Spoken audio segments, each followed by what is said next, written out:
Bonjour à tous, c'est Gilles Mansur, je venais vous saluer aujourd'hui, je vais tirer quelques cartes. Je voulais aussi dire pour tous ceux qui désirent voir mes tableaux en personne, pour le moment, le seul moyen que j'ai, c'est si vous êtes en Normandie, laissez-moi un message, on prend un rendez-vous, on boit un thé, je vous montrerai tous ces tableaux.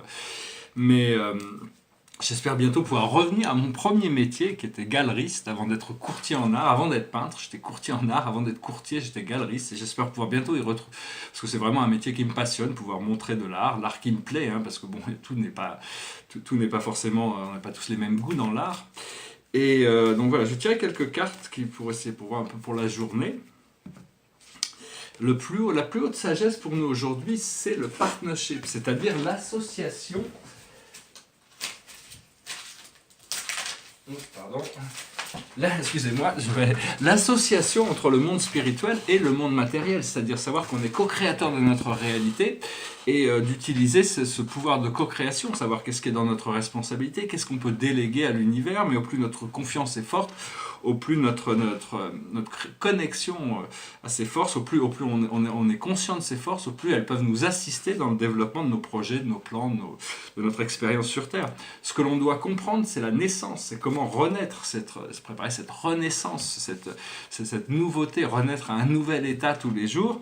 Là, on se prépare bientôt à célébrer cette liberté. Bon, la liberté, il y a toujours un prix à payer, c'est-à-dire si on est enchaîné, il faut se débarrasser de ses boulets pour pouvoir découvrir la liberté, c'est un peu du sens commun. Après ça, ce que l'on doit faire, c'est les ressources. On doit pouvoir recevoir, attirer, créer toutes les ressources que l'on a besoin pour pour avoir une vie qui est libre. Hein. Donc c'est important de pouvoir accepter l'abondance, tourner vers savoir que bon, on cultive cette abondance. Il faut essayer d'éliminer tout sens de pénurie, d'imaginer que tout est abondant et au plus on arrive à se concentrer sur cette abondance, au plus les ressources se présentent quand elles sont nécessaires pour arriver à supporter tous les projets. Soutenir, pardon, en anglais on dit supporter, en français on dit soutenir. Et le message général pour nous, c'est le life purpose, c'est le sens de la vie. C'est-à-dire pourquoi il n'y a pas de sens prédéfini à la vie. Chacun doit autodéterminer, savoir pourquoi il est là, qu'est-ce qu'est le sens de la vie. Mais généralement, il faut savoir qu'au plus on est heureux, au plus on est comblé, au plus on est dans la joie, au plus on est dans le service de l'univers, au plus on est dans la réalité de la vie. Parce que quand on n'y est pas quand on est en train de lutter contre des problèmes ou lutter contre des flots de notre propre création, on n'est pas présent pour pouvoir participer de manière consciente. Donc il faut d'abord faire un peu de purification, de nettoyage dans notre esprit pour nous permettre d'avoir cette expérience libérée. On tire une carte pour la journée. Aujourd'hui, c'est l'élévation. C'est-à-dire on est élevé parce que la réalisation spirituelle, la découverte de ces mondes invisibles, de toutes ces choses, c'est pas quelque chose on décide ça et on le fait, quoi. C'est quelque chose, on s'ouvre à la possibilité, on recherche, et quand le moment vient, on reçoit la connaissance. Toutes les connaissances spirituelles sont des choses qui sont reçues par la conscience individuelle, qui viennent du moi supérieur. Mais en réalité, nous sommes notre moi supérieur, ce que l'on ne sait pas vraiment. Je voulais rapidement parler d'art, hein. Qu'est-ce que c'est? Alors bon, l'art, pour moi, l'art, c'est ma vie. Hein. Depuis que je suis très jeune, j'adore l'art. C'est surtout deux artistes quand j'étais adolescent, Pablo Picasso et Salvador Dali. Quand j'étais jeune, c'est deux artistes qui vraiment mystifiaient mon esprit, me donnaient envie de découvrir plus. Après ça, j'ai fait des écoles d'art en France, aux États-Unis. Puis j'ai ouvert une galerie à Santa Monica, en Californie. Puis une autre à Santa Fe. Je suis retourné à Los Angeles. J'étais courtier à New York. Enfin bon, j'ai toujours été plus ou moins dans ce milieu de l'art. Et puis en 1989, mes propres tableaux sont sortis. Mais c'est des tableaux qui sont très spécifiques par rapport à ce qu'ils adressent, comme ce tableau derrière moi, qui est un tableau de cosmologie. Et donc, bon, au départ, qu'est-ce que c'est que l'art? On peut se poser des questions. Bon, tout le monde a le droit à sa propre définition, hein, il n'y a pas de définition préétablie, mais a priori, l'art, c'est un savoir-faire. Chez les Grecs, au départ, les médecins pratiquaient l'art de la médecine, les guerriers pratiquaient l'art de la guerre, les philosophes pratiquaient l'art de la philosophie, les sculpteurs pratiquaient l'art de tailler la pierre. Donc tout était art, tout ce qui est fonction et art. Après ça, on a défini 7 arts intellectuels, la peinture, la sculpture, l'architecture, la musique, la danse, la poésie, puis après on a rajouté les arts dramatiques. Je vais me permettre aussi de dire ça, c'est qu'un matin, il y a quelques mois, je me suis réveillé un matin avec une présence de lumière incroyable et j'ai reconnu le dieu de la lumière, le dieu des arts, le seigneur Apollon, et il m'a communiqué qu'il voulait que je sois maître des 7 arts, parce que bon, je suis beaucoup très impliqué dans la peinture, un peu dans la sculpture, mais j'ai pas encore vraiment développé ces autres qualités, donc c'est des choses qui vont venir au fur et à mesure que j'arrive à m'impliquer, parce que bon, on arrive à un moment de renaissance, les artistes doivent être très polyvalents, ils doivent pouvoir adresser toutes sortes de choses, ne pas être seulement des gens qui font des images, parce que bon, il y a toute cette, un peu, enfin, bon, je ne suis pas une critique, mais il y a beaucoup de cette culture du mauvais goût, cette culture de la mort dans le monde de l'art, et aussi, il y a aussi beaucoup d'artistes qui ne sont, c'est pas de leur faute, c'est comme ça qu'on les a éduqués à l'école, de faire des images, c'est-à-dire c'est des fabricants d'images, c'est-à-dire des décorateurs, c'est de la décoration plus qu'autre chose, mais pour que l'art devienne durable, il faut qu'il y ait de l'âme et de l'esprit. Le concept mental n'est pas assez. Parce que maintenant, avec Photoshop, il y a toutes sortes de gens qui font toutes sortes d'images qui sont très intéressantes, qu'on peut voir sur Instagram, par exemple, ou sur les autres réseaux sociaux, mais c'est pas forcément ces valeurs qui sont durables. C'est-à-dire, une fois qu'on a vu une œuvre d'art, et qu'elle nous a tout donné au moment du premier contact, après ça, il n'y a plus rien à découvrir, on s'en lasse. Alors que l'art, d'après le philosophe Hegel, doit transporter des valeurs nouvelles et avoir des valeurs qui durent. Et puis bon, il y a un autre philosophe qui s'appelle Kant, qui a un peu aussi discuté, c'est un grand théoricien de l'art, il sépare le beau de l'agréable, parce que ce qui est beau pour tout le monde.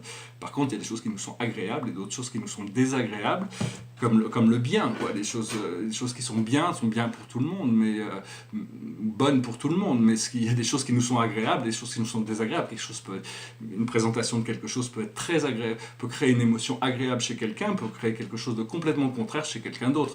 Donc il faut quand même comprendre un peu comment on est programmé pour savoir ce qui nous attire vers le beau, bien que bon, le beau n'est pas quelque chose qui peut être atteint, c'est le vrai, le beau, le bien, ça peut être atteint seulement dans la réunion avec la suprématie de la divinité qui est en nous. Parce que sinon, ce ne sont que des aspects du beau, du bien et du vrai, comme disait Platon. Donc voilà, je vais finir... pas une chanson, mais je ne suis pas sûr d'avoir les paroles.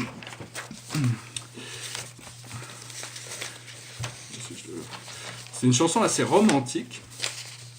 Je suis assez romantique, moi j'ai toujours été très très romantique en réalité. Mais je parle pas trop, j'adresse pas trop ces choses sur la romance, parce que c'est des choses très personnelles, chacun doit déterminer. Parce que quand je parle beaucoup d'amour, amour inconditionnel, c'est plus relié à l'amitié. Hein. Et je veux dire aussi, il y a un philosophe qui vient souvent me voir dans mes méditations, c'est Épicure, donc on a développé ce contact, cette amitié.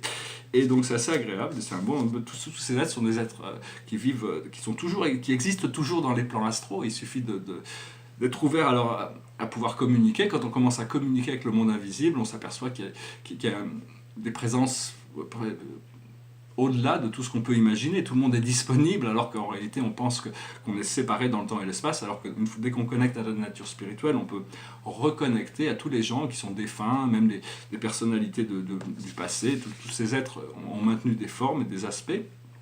Et donc c'est important de pouvoir rester ouvert à la communication, au rêve, à l'intuition. Toutes ces choses sont très importantes.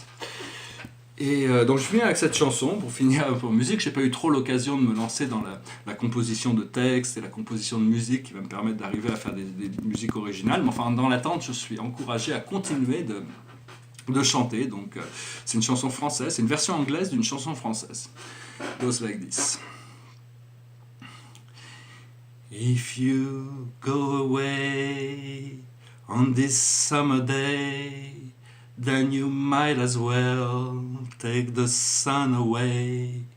All the birds that flew in the summer sky, when our love was new and our hearts were high, and the day was young and the nights were long. If you go away, if you go away, if you go away. But if you stay, I'll make you a day like no day has been, and we'll be again. We'll sail the sun, we'll ride on the rain, we'll talk to the trees and fly with the wind. But if you go away, when I love you so, there'll be nothing left in this world, you know. Just an empty room full of empty space, like the empty look I see on your face. If you go away, if you go away, if you go away. But if you stay, I'll make you a day like no day has been or will be again. We'll sail the sun, we'll ride on the rain, we'll talk to the trees and fly with the wind. But if you go away, if you go away, please don't go away. Voilà, je vous remercie, je vous souhaite une excellente journée, j'espère que ce message aura été intéressant pour vous, je vous dis à bientôt, namasté.